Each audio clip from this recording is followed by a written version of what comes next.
Election announce तो थी विया 24/8 ते। मूं पहिरीं बि कंहिं मूंखां साफ़ ही पुछो त मूं चयो हमेशह पाकिस्तान जी इलेक्शन जेका आहे त मशकूक थी वेंदी आहे। हमेशह जो के पोइ हिकिड़ी पार्टी खटंदी आहे त ॿिया वरी तस्लीम कोन कंदा आहिनि।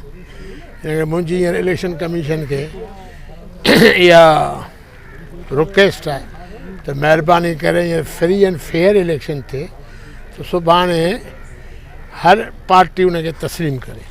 इन करे मुझे ये है साहब ये पता नहीं, वो तो उनसे पूछे पीटीआई वालों से, और अगर सुप्रीम कोर्ट ने उनको बेल दिया तो अच्छी बात है। मैंने पहले ये रिक्वेस्ट की है कि सब पार्टीज़ को जो है वो मौका मिलना चाहिए ताकि किसी को ये शिकवा न रहे। सर जी जुड़ी पीपल्स पार्टी के खिलाफ सदाई इलेक्शन में टफ टाइम थींदो आहे, चाहे मरकज़ में हुजे चाहे सूबे में हुजे, तो एताद ठहंदा रहंदा आहिनि।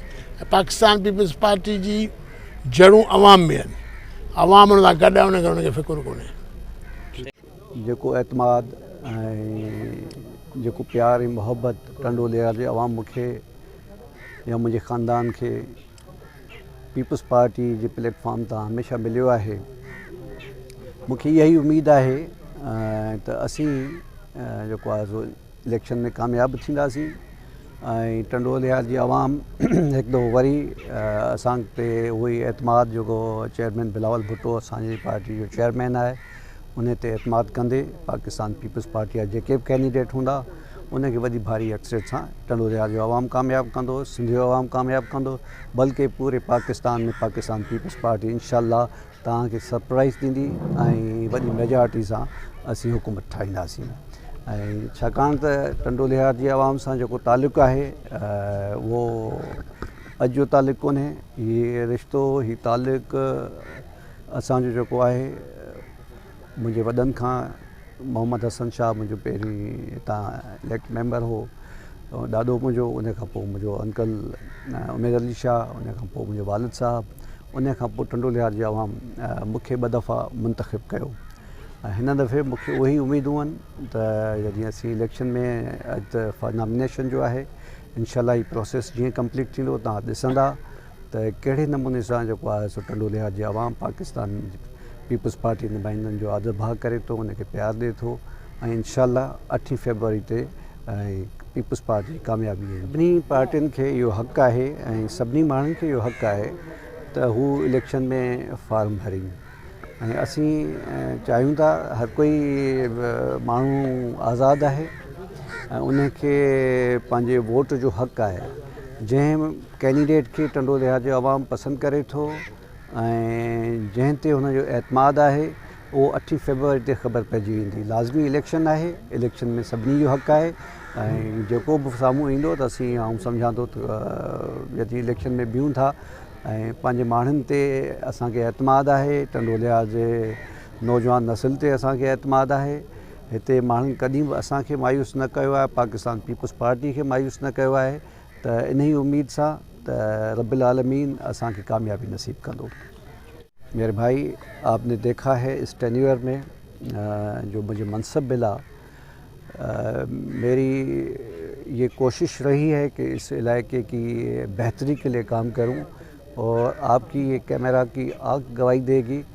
हर इलाके में कोई ना कोई स्कीम आपको नज़र आएगी डेवलपमेंट के हवाले से, और हमारा यही आगे भी यही जो लोगों को पैगाम भी है और इंशाल्लाह हम खिदमत पे यकीन रखते हैं। आप दूसरों सूबों से भी देख लें, सिंध प्रोविंस में जितने काम हुए हैं किसी और सूबे में इतने नहीं हुए हैं। आप हेल्थ के हवाले से देखें, एजुकेशन के हवाले से देखें, कितनी हमने यूनिवर्सिटियाँ बनवाई हैं, और उसके अलावा रोड नेटवर्क देखें, हर लिहाज से सिंध ज़्यादा बेहतर है। और इंशाअल्लाह ताला आगे भी सिंध की आवाम ने जिस तरीके से पाकिस्तान पीपल्स पार्टी पे एतमाद किया है और इंशाअल्लाह ताला आगे भी वो एतमाद करेंगी और पाकिस्तान पीपल्स पार्टी कभी भी सिंध की आवाम को मायूस नहीं करेगी। आज आपने देखें, ये मुझे रब्बिल आलमीन की ज़ात पे भरोसा है, मुकम्मल यकीन है, और अपने लोगों पे उनकी मोहब्बत, कभी भी उन्होंने मुझे मायूस नहीं किया है। चाहे आप जितनी भी इलेक्शंस देखें, वही मार्जिन जो है एक अपोजिशन का, तो अपना हर इंसान की एक अपनी सोच है, जिसे चाहे वो अपना वोट दे, लेकिन हमें ज़्यादा उम्मीदें हैं इन लोगों से, इन आवाम से। तो इंशाल्लाह ताला पुर उम्मीद है, इंशाल्लाह भारी अक्सरियत से इनको एक दफ़ा फिर हम शिकस्त देंगे। ये इलेक्शन मुहिम तो शुरू थी वही है इंशाल्लाह ताला। 8 फरवरी ते इलेक्शन जो ॾींहुं आहे, अॼु तो आख़िरी ॾींहुं हो, लेकिन ख़बर पई त 2 ॾींहं वधाया अथनि, 24 तारीख़ ताईं डेट वधाई अथनि। अॼु मुंहिंजे वालिद साहब ऐं मां फार्म भरायो आहे NA 217 ते।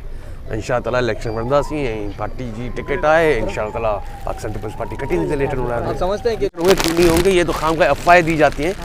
अब ये तो हमेशा ही कहा जाता है कि फ्री एंड फेयर इलेक्शन नहीं हुए पाकिस्तान में, लेकिन ऐसी कोई बात नहीं है। इंशाअल्लाह ताला फ्री एंड फेयर इलेक्शन होंगे, और ये तो कोर्टों ने ही हुक्म दिया है कि अपना इलेक्शन होनी चाहिए और फ्री एंड फेयर होंगे इंशाअल्लाह। बुजुर्गो माण्हुनि खे हिकिड़ी इहा ॻाल्हि कंदसि, तव्हां पूरो 5 साल रनियूं करियो था, असां सां नाइंसाफ़ी आहे, ज़्यादती आहे, अवां जूं माइरूं भेनरूं बेनज़ीर इनकम सपोर्ट प्रोग्राम जे सेंटरनि ते धिका खाइनि थियूं, अवां जो आबादगार तबाह थिए थो, अवां परेशान आहियो, अवां जे वोट जे तक़दुस जी बेहरमती थी थिए।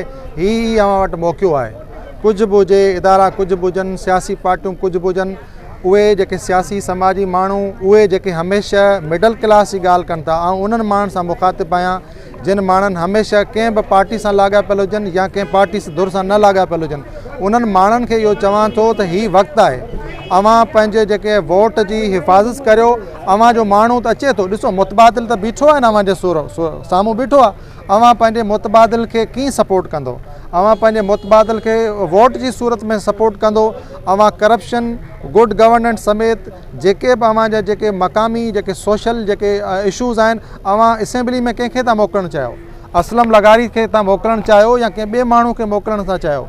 उनजी 5 सालनि जी कारकर्दगी खे बि ॾिसो। ऐं इहो बि सम्झां थो, इहो असांजो मुआशिरो में इहे शयूं न आहिनि त माण्हू मैनिफेस्टो या मंशूर ॾिसी वञी वोट ॾियनि, माण्हू शख़्सियत ॾिसी वञी वोट ॾियनि। हिते माण्हुनि खे ॿकिरनि रिढनि वांगुरु गाॾियुनि में भरे पोलिंगनि ते खणी अचिबो आहे, वोट ॾिबो आहे। हाणे ही उन्हनि माण्हुनि ते ज़िमेदारी आहे, टंडो अलायार जे शऊर ते ज़िमेदारी आहे। असां सम्झूं था त टंडो अलायार जो शऊर अॻियां अचे, पंहिंजे क्लास सां बीहे, पंहिंजे तबिके सां बीहे। हिननि करप्ट हुक्मराननि मां अवां जी तॾहिं जान छुटंदी, अवां जो सभु कुझु खाई था वञनि। अवां जी सिहत कोन्हे, अवां जो इलाजु कोन्हे, अवां जो स्कूल कोन्हे, अवां हिननि खां का शइ कोन था पुछी सघो। पर उन जो जमहूरी प्रोसेस ही आहे जेको अॼु पाण हिते बीठा आहियूं। अवां पंहिंजे वोट जे ज़रिए अवां तब्दीली आणे सघो था। अवां पंहिंजनि माण्हुनि खे, पंहिंजनि इशूज़ खे वोट जे ज़रिए मज़बूत करे सघो था। असां ते तमामु घणियूं ॾुखियायूं आहिनि, तमामु घणियूं सख़्तियूं आहिनि, उन जे बावजूदि काई गिला कान्हे, कोई शिकवा नहीं है। जेका बि आहे, जहिड़ी बि सूरत हाल हूंदी, जीअं बि हूंदी, उन खे मोह ॾींदासीं।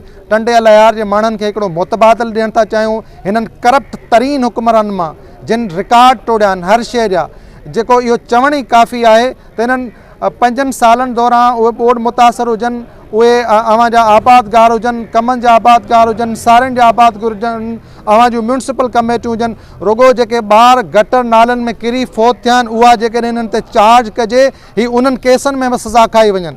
तंहिं करे उन्हनि माइरनि खे, पंहिंजे अमड़ियुनि खे, पंहिंजे भेनरुनि खे बि उहे चवणु था चाहियूं, जेकॾहिं अवां जो लख़्त जिगर, अवां जो कोई ॿार सुभाणे के गटर में न वञे, तव्हां पंहिंजी पोलिंग जी, पंहिंजे वोट जी हिफ़ाज़त करियो। असां इहो नथा चऊं अवां असांखे वोट ॾियो, पंहिंजे मुतबादिल पंहिंजे अहल माण्हू खे वोट ॾियो। ईअं न सुभाणे को नाअहल नालाइक़ माण्हू असेंबली में अची वञे, पूरा 5 साल वरी अव्हांखे सफ़र करिणो पवंदो। हम बिल्कुल पुरुमीद हैं कि PTI हमेशा मुकाबले में रही है पीपल्स पार्टी से, और अपोजिशन में पाकिस्तान में अगर देखा जाए, मेरी उम्र देखो, मेरे वालिदैन की उम्र देखो, तो अपोजिशन में आज तक PTI के अलावा कोई नहीं आया।